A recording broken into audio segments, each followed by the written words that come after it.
Oh, hello. I didn't see you there. I was just reading some Huckleberry Finn and preparing to think deeply about some questions, wearing my very normal outside of school clothes. I hope that your coronation is going well, and I thought that I would take a second and just talk. So, these are over things that you've read before and written responses to, but we'll just kind of go through a couple things together just to make sure we're all on the same page. So I want to start by talking about chapters like 19, 20, 21 really quickly, so a while ago, but I want to point out a couple things just to make sure that we don't miss anything. As many of you noticed, we have a severe contrast between Jim, who's a black man who is not supposed to be considered a person at all, and the king and the duke who take advantage of people who don't think about anyone, who don't care about anyone at all. So we've got Jim, who cares deeply for Huck, who over and over, again and again and again, if you will, is taking care of Huck, is calling him honey, is looking out for him, is doing everything he can for Huck. Then we have the king and the duke who show up and do things like take over Jim and Huck's raft, who throw that whole revival thing, pretend to be a pirate, don't feel bad about anything, don't feel bad about lying or cheating or stealing. And so over and over and over we see this contrast. Keep watching that.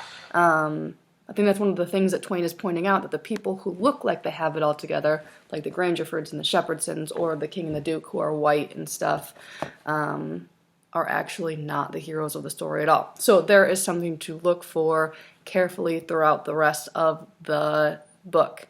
A lot of you nailed it when we talked about the Grangerfords at church. I think it is important to know that not only were they like violent and killing one another, but they were saying all the right things, right? It's so cool that the pastor talked about brotherly love. So Mark Twain is going to, over and over through the rest of the book, have a lot to say about religion. People who say this is a great sermon and then go out and murder one another.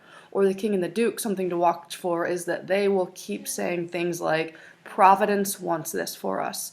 There are multiple times where they are scamming people, and we'll look at a couple examples in a second, but they will say, Providence wants this, right? We waited, and this is Providence giving us this money we, not deserve, but like, this is like God's gift to us, basically. Providence is a very Christianese thing to say, and yet they are taking advantage of other people. It's not Providence. That is not what God wants for them. And then the people who are like Huck, who say they don't have any religion, are actually the ones who are living faithfully, who are caring about people. In the camp revival scene, we see another way that Christians are kind of made fun of, and here they are unwise, they are too trusting, they are easily deceived, they want to throw money at a problem, they want to do a good thing, but they don't stop and think. And so I think Twain has a lot to say about religion in here, as well as the fact that all these people like own slaves and are hypocrites in a lot of ways. One of the questions that I ask you to think about is, as followers of Christ, what is valuable for us to take away from these chapters? And a lot of you have really brilliant, really wise, really incredible things to say. One of the things that I want us to keep thinking about is the idea of being civilized, right? A lot of you talked about how it's important to be real or to be honest or to be authentic. I think that Twain is trying to point out those same things whenever he says that someone is civilized, and then has them living in a very uncivilized way. And so pay attention to that. Hint, hint, nudge, nudge. That's going to be something that as we end the book, we're going to start talking about what is Twain trying to say when all the quote-unquote civilized people are monsters. What do we think that looks like today? I also think that these chapters tell us we need to value the character of people, not their outward experience, not their social status, rather the way that they live with honesty or compassion or love or repentance or forgiveness or acceptance. I think that Twain will kind of keep going back to those things through surprising characters. And then finally, I think that we need to watch for our own hypocrisy. Right? I think that it is easy to say one thing and yet live in a very different way, just like the Grangerfords and the Shepherdsons. So those are a couple of thoughts that I had there that I wanted to talk about. A few things that you guys wrote about that I thought were brilliant. Twain shows us humanity through a person who isn't supposed to be human and someone who doesn't think of him as human. So watch the ways that Twain sets up people like Jim, who aren't supposed to be people and yet are incredible. I think watch as well the difference between, a lot of you noticed a difference between like religion and a relationship with a living God, and that is going to keep coming back, right? People who say that they are Christian, and then yet people who actually live that faith out, like Huck again, or that,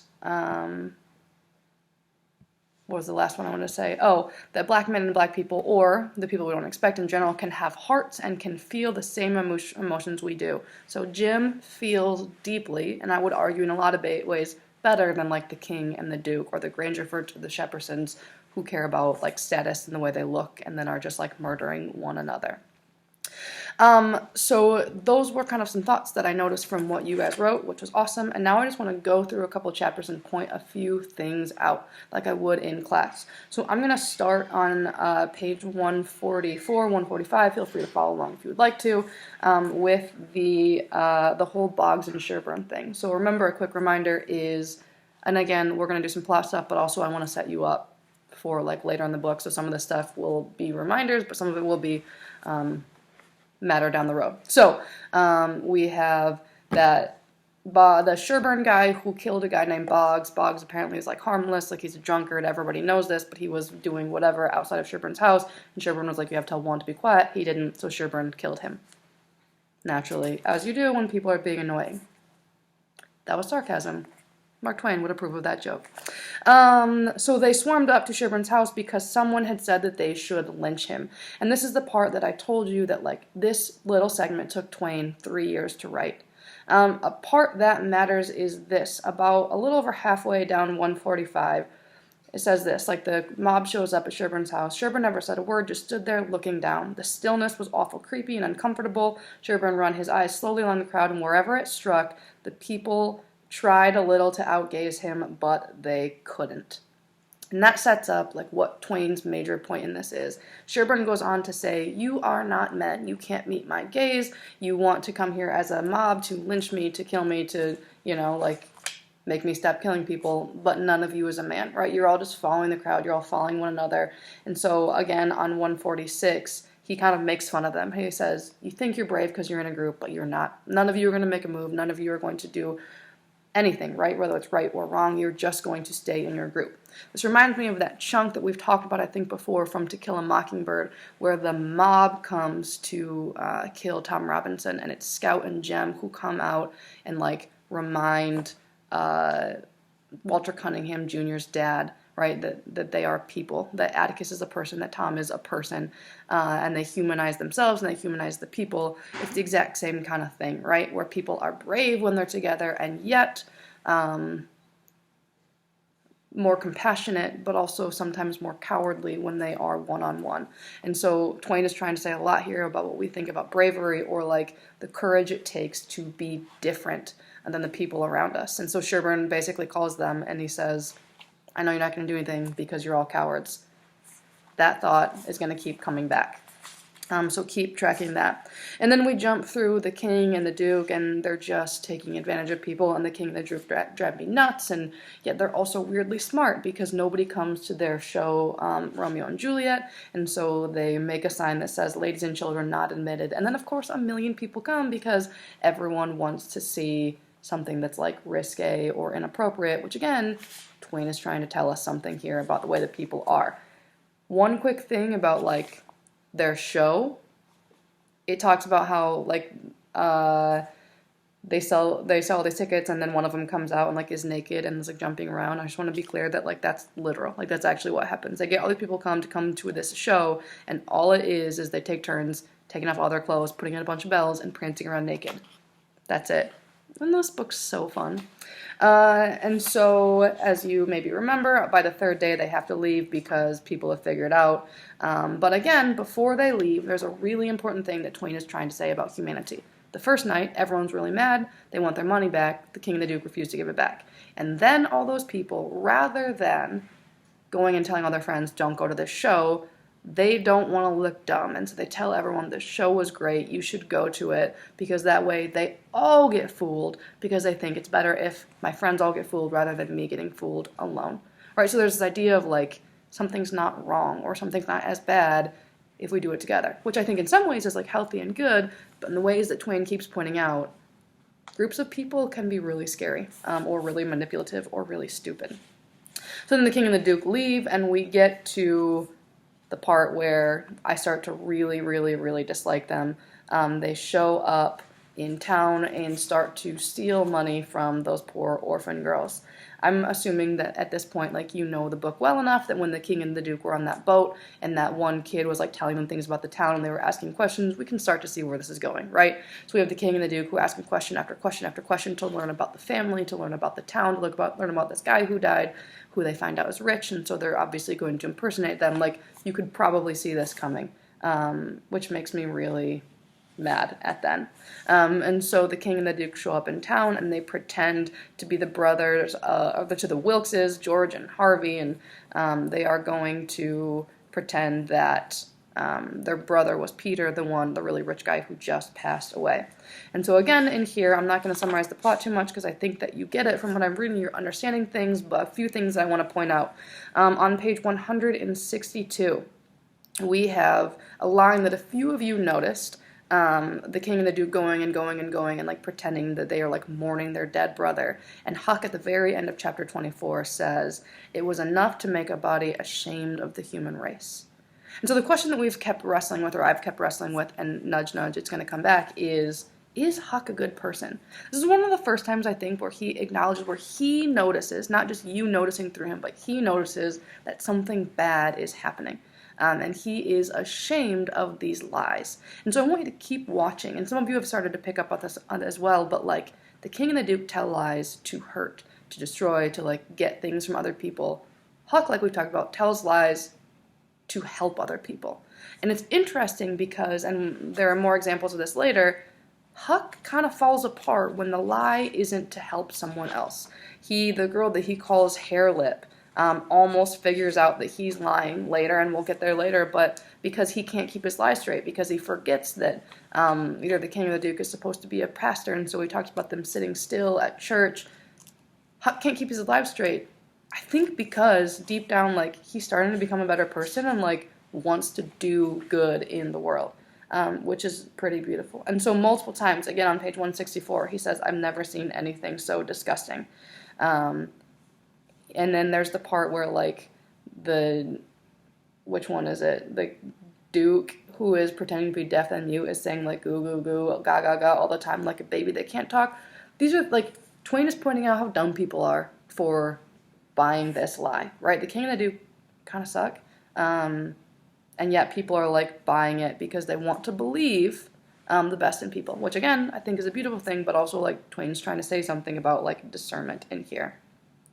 On the bottom of page 165, we have another one of those moments where the king and the duke are talking about this here comes of trusting to providence, right? Is normally what we say, like, this is what happens when we trust God, is essentially what he's saying. And I would wholeheartedly disagree, right? This is another one of those moments where we see the difference between, like, religious language and people who throw these things out, and, like, they're totally missing the point, right? It's like it's prosperity right here, right? Like, this is providence, something good happened to me, despite the fact that I am doing evil to a whole bunch of people. The king and the duke make me really, really, really furious. Fantastic. And so all these other things, let's see, what else do I want to point out to you? On page 169, we finally have one person who says, I think the king and the duke, he doesn't call him the king and the duke, but he says, I think these two men are imposters. And again, no one believes him because it's easier to go along and believe what has been put in front of him. There's only one person who's going to stop and think and say, doesn't really sound like a British accent. And, like, that guy just keeps saying goo, goo, goo, ga, ga, ga. Like, maybe they are not who they say they are. He even points out that they're empty names and facts, and people, again, do the easy thing and just say, like, no, we think that they're real.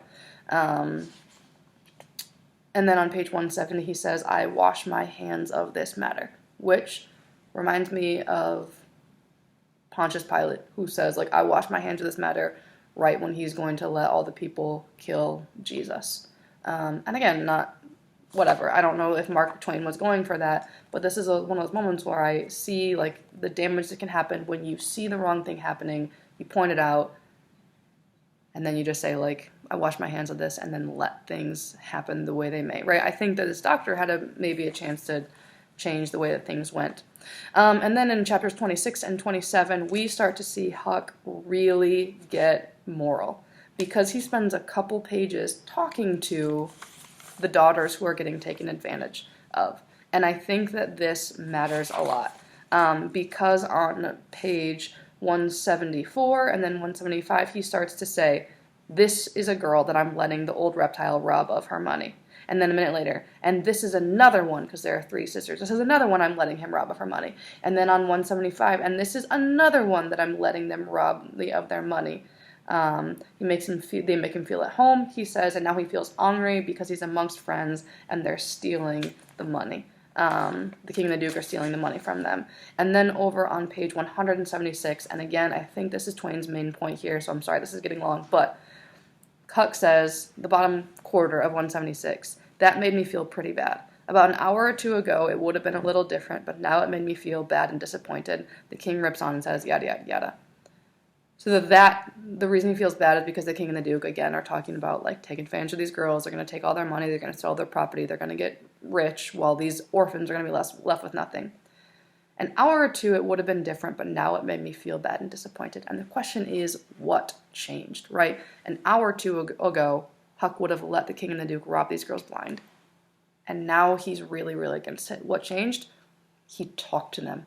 He saw them as people. He interacted with them as humans. He saw, like, that they are good people. He saw them as people, which, again, I think keeps being Twain's point. Or even, like, going back to To Kill a Mockingbird. Like, at the end, we learn, or I think it's Scout who said, or Atticus says to Scout, most people are good when you take the time and stop to look.